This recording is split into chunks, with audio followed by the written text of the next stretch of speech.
Salam sejahtera. Nama saya Wigneshwari Lecumanan, Guru Pendidikan AS bagi kursus penyediaan dan pembuatan makanan di SMPK Vocational Indapura, Kulai Johor, dan saya merupakan finalis 10 teratas Malaysia Teacher Prize 2025.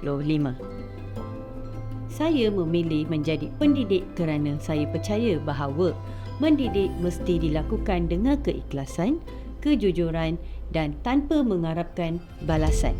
Saya percaya bahawa kejayaan sebenar bukan terletak pada pingat atau piala, tetapi apabila mereka belajar tentang disiplin, keyakinan kediri, keberanian untuk bersaing dengan dunia luar, dan apabila murid belajar menjadi insan yang matang dan kuat, bukan hanya cemerlang di atas kertas. Saya amat berbangga apabila murid saya sendiri mampu membuka kedai sendiri dan berniaga.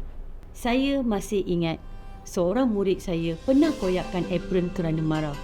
Hari ini, dia telah menyambung pengajian ke SKM tahap 3 dan pernah berkata kepada saya, "Cikgu, saya boleh kawal diri sekarang.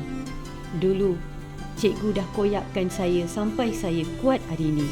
Saat itu benar-benar mengingatkan saya bahawa setiap teguran, marah dan kasih seorang guru mampu menjadi perubahan dalam kehidupan seorang murid. Pendidikan AS bukan tentang simpati, tetapi tentang memberi mereka peluang membuktikan kemampuan diri. Malaysia Teacher Prize, the power of a teacher, the potential of a nation.